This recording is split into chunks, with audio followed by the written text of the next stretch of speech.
I lost my 16-year-old son to 29 months ago. If you're that depressed, reach out to someone.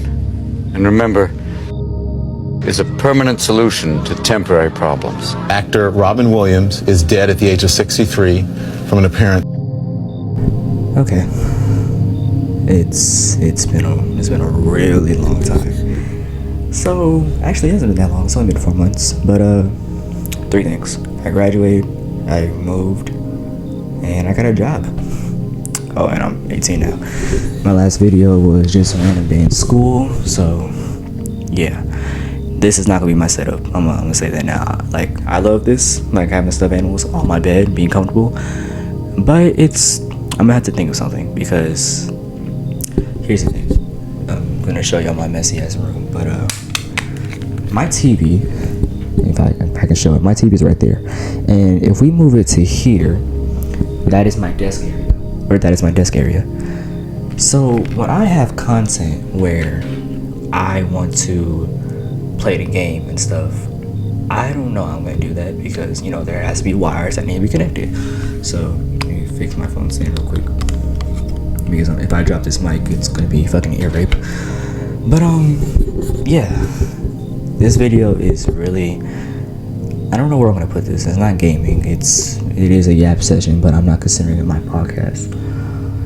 And for those, depending on how quickly I get this video out, I will talk about what I posted on my story. For those who follow me on Instagram, that'll be in the bio.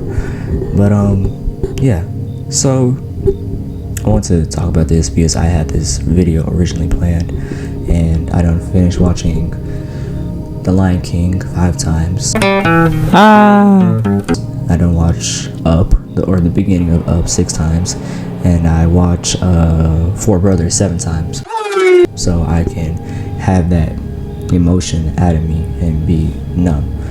I also just got out of an argument with a girl that I'm deeply obsessed of, so I'm numb, or I really am not having a good day. So it doesn't make sense, but now I'm in the mood to make this video, because I'm not gonna get emotional or anything. But as y'all know, today is June 15th. I don't know when this video is gonna come out, but this month is Men's Mental Health Awareness Month. And if there's anything I need to say out loud, it's this. In 2021, men made up 80% of suicides. That number isn't just data, it's sons, brothers, fathers, friends, people who are hurting quietly and didn't know how to ask for help. Now I want to say this as a disclaimer.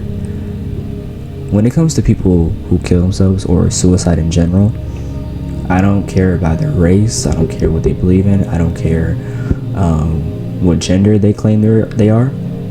These are people who are taking their lives. And so yes, I am talking about men, because this is men's mental health awareness, but it happens to women too. It's mainly men, but it happens to women too. Daughters, sisters, mothers, female friends, they hurt quietly too. Now, if you ever think no one would care, this is also a message. If you ever think no one would care if you were gone, if you ever think no one would care if you were gone, this is what really happens. A dad loses his little princess, a dad loses his little man, a mom loses her little prince, a mom loses her little baby, siblings lose their brother or their sister, pets wait by the door for someone who's not coming home, friends lose their homeboy or their homegirl, and they carry that weight forever. And if you feel like you don't have any of those people to think about or to talk to, just remember that you lose, or the one thing that loses every time when people commit suicide is God. God loses one of his most prized creations. Okay, I don't know. I'm looking at the audio right now. It looked like I just bucked up. God loses one of his most prized creations. The pain doesn't end when you go. It's like a disease that spreads. People start blaming themselves. They wonder what signs they missed, what they could have done differently. I know, because I felt it. I've lost 10 people, 4 to suicide, the rest to gun violence or hood-related trauma. and each loss left something missing in me. Funerals I couldn't even go to, like the ones in New York, because honestly, I can't handle funerals. I can't sit there and pretend I'm okay with saying goodbye again and just looking at their lifeless body, and on top of that, the reason why they're gone. I don't even remember my grandmother. She passed away when I was just a baby, so I don't really have a hard struck memory of her. But she loved me a lot, based off the stories and based off what she did for me that I obviously don't remember. And she would have been happy to see her last grandson grow up, but I know one thing for sure. She would hate to see me show up to heaven so soon. I have 7 suicide attempts, failed suicide attempts, hence the title of this video, Skunk. 7 times I tried to leave this world, and 7 times I stayed. That's how low it got. I remember thinking I ran out of tears, and it got so deep that I couldn't even cry anymore. Like, my body just shut down. So I sit there in silence while my heart tore itself apart from the inside.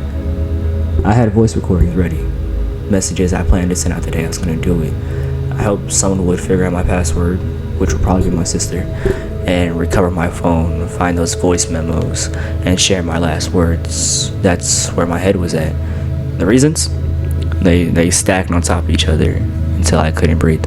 Rejection, isolation, heartbreak, hopelessness, and one scar that ran so deep. A little off topic, but it's a little foreshadow kind of thing. One question I've never really been asked is, why do you work out? Like, why do I work out? People assume it's to be healthy. Truth is, I eat terribly.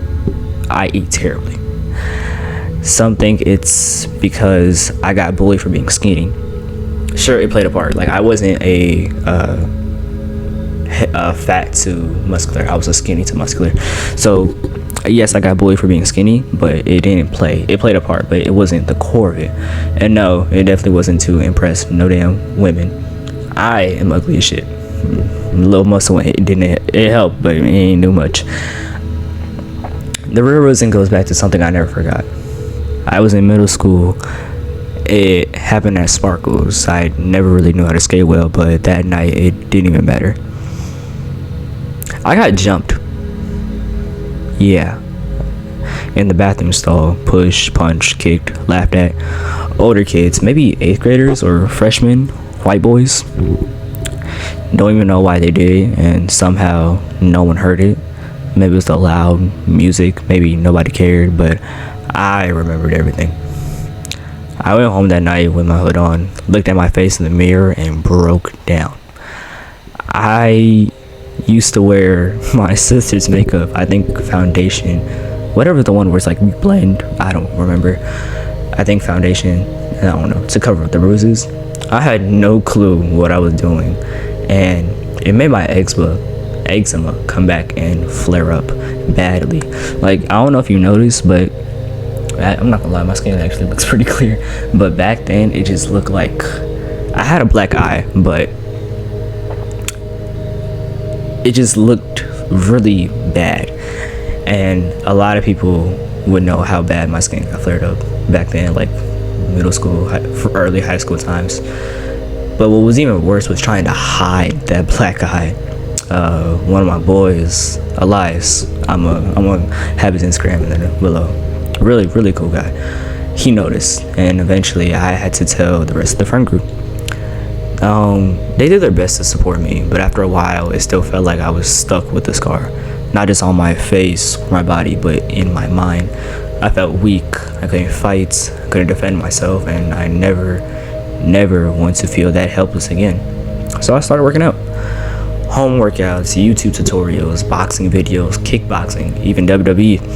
Started small with bodyweight stuff. My dad noticed, and he was like, "Oh, my son trying to get big." So, he did what I feel like any dad would do when they notice their son trying to get strong. He gave me some workout equipment. Now, I'm not ungrateful. I definitely used the hell out of that workout equipment. He gave me some dumbbells, but they were kind of old. I think they were rusty. Gave me some rusty dumbbells, and It was like 10 pounds, 15 pounds, 20 pounds. I couldn't even lift the 20 pound at first. Then I can rep that shit now. Not to brag. I'm bragging. But I also got this old 80s Bowflex machine that helped me eventually. And I started to see progress, but it wasn't as much until I actually went to a actual gym. I got a Planet Fitness summer pass, and that changed everything. I started eating better. I gained confidence, not to be cocky, but to know in the back of my head, I'm not going out like that again. I'm not gonna let someone treat me like I'm weak, not anymore. And I'm not saying that I wouldn't, like, I'm never gonna lose a fight. I'm not Zorro or anything, but I'm saying I would never get jumped. Even if I'm ever in a situation where I'm going to get jumped, I'm not going to 1v all them. I'm not no superhero, but I'm going to fight, basically. I'm not going to get beat up again. Like, I know techniques of where it's like, where like you're in a situation, you better get jumped. I know. Push the hell at the smaller person, punch the hell at the skinny person. You find an opening, boom. I'll fight to run. I'm not fighting just to fight off. And working out gave me way more than muscle. It gave me this mindset to fight. But it opened a door. That's when I started to struggle with the sin of lust. How does the hell that have to relate? Before I came back to God, before I even understood what real surrender looked like, I had this mindset that I had to be strong in everything. I thought, I got this, I can fight it. Meaning fighting this sin of lust, fighting off that temptation, fighting off that sorry ass succubus. But God, He had been telling me the whole time, run to me. You don't have to fight this alone. I just didn't know how to listen. I didn't know that sometimes real strength is surrender. It took me a long time to learn that I didn't have to be the warrior in every battle, that some fights God was asking me to get behind Him and let Him handle it, especially when it came to a very difficult sin like lust. That temptation hits differently. It's quiet, sneaky, and strong. It gets you in the middle of the damn night. I remember last summer this girl I was trying to talk to told me, you be posting thirst traps. And honestly, I never thought of it like that. I thought I was just showing the progress, the chest vein, the bicep vein, learning how to flex my back, all of it. It felt like proof of hard work. But sometimes in the middle of all that effort, I haven't done this in a while, but y'all know I suck at just talking when it comes to this. In the middle of all that effort, pride and temptation crept in. What started as fitness became a silent battle. It's been one hell of a journey, not just the gains, but the growth. And now I understand God doesn't expect perfection. He just wants us to run to Him when we fall. And now I don't fight anything alone anymore, spiritually. Another thing that I didn't notice until later in life, after I came into God, was that I suffered from compassion fatigue. At first, I didn't know there was a name for it. I just thought I was being a person people can come to. I was caring too much. I poured into people who never poured back, and not because I ran to them, but because I didn't talk about anything to anyone, because I didn't want them to see how bad it got. Just trying to be the strong one, the understanding one, the shoulder to lean on, the one with open arms, the one who pick up the phone, also famously known as the therapist friend. Eventually, it started to hurt, because when you give and give without boundaries, without rest, without return, you don't feel strong anymore. You start feeling stupid. And it just... Nope, I'm not gonna do it. I'm not gonna do it. Just constantly overthinking. Did I do enough? Did I say too much? Did they even care? And still, I kept showing up for people who wouldn't have noticed if I didn't. That's what compassion fatigue looks like. It's burnout, but from caring too much. But God, he didn't call me to bleed out for everyone. I was trying to do God's work. He reminded me that even he rested, even he said no, even he walked away from crowds, sometimes to protect his peace. So now I learned it's just wisdom to set limits, and I don't have to stop caring. I just have to start healing. If I had pulled that trigger, if God hadn't stopped me 7 times, there's a whole life I would have missed out on.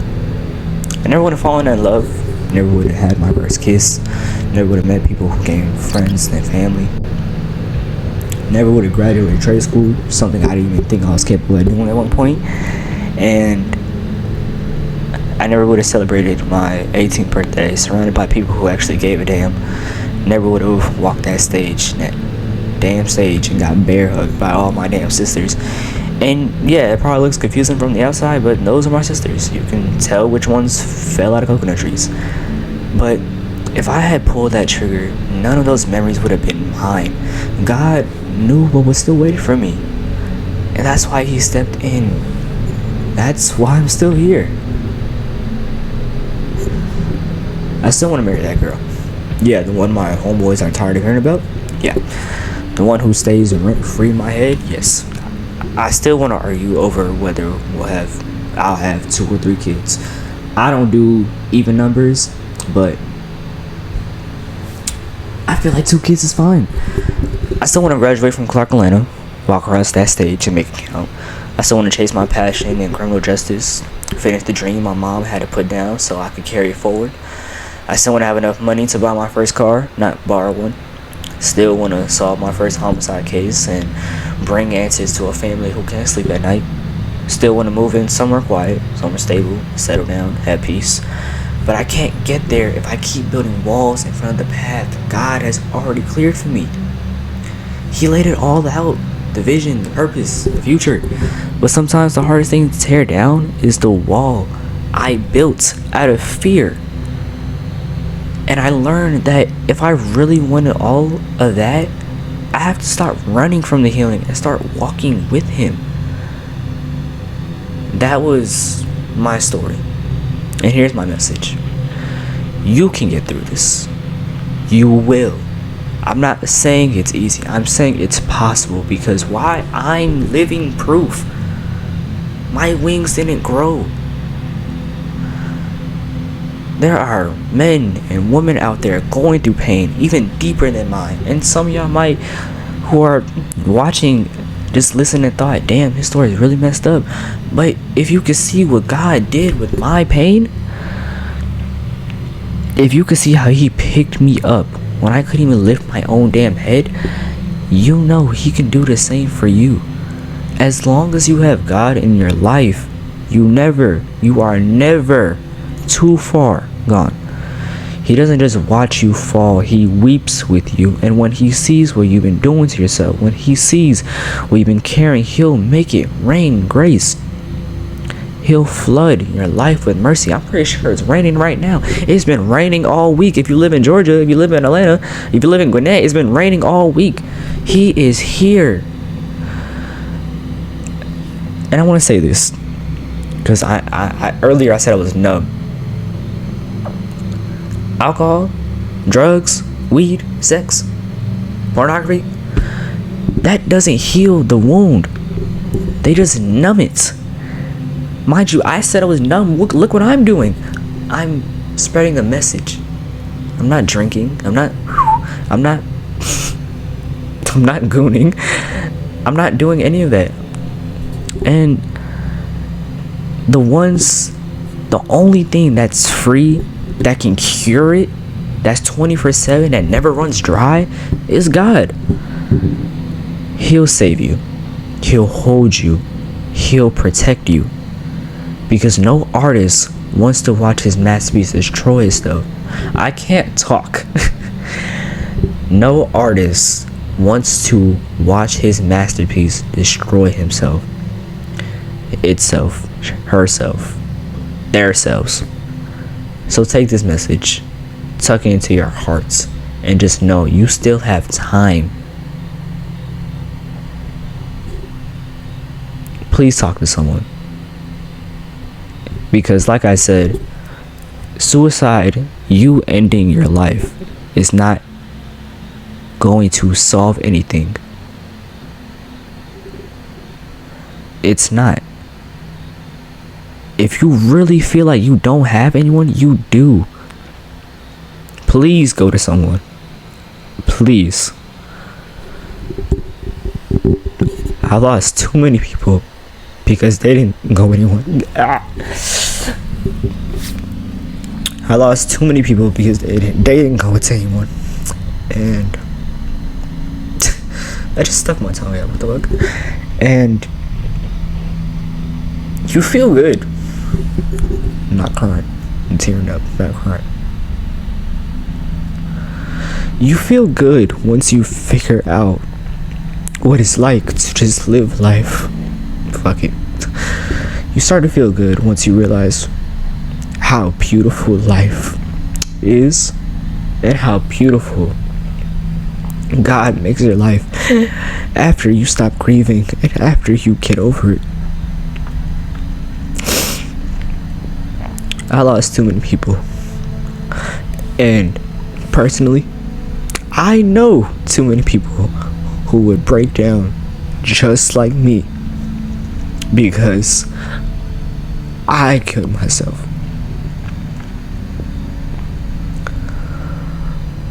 That's my story. That's my message. That's my prayer. That's my warning. That's my motive. Man, I told myself I was gonna cry. What the fuck? God is good. God is real. It's also Father's Day. God is our Father. Go talk to him. And if you want some people to talk to, like you want some words back, go talk to a friend. Go talk to a family member. They will listen. Might be shocking, and I sure as hell hope that they don't just like, you want to kill. If I ever hear any of my friends tell me that you want to kill yourself and they start laughing, I'm shooting them, and I will feel better. Just go to someone. I promise God will do so much just to make sure he doesn't see you yet.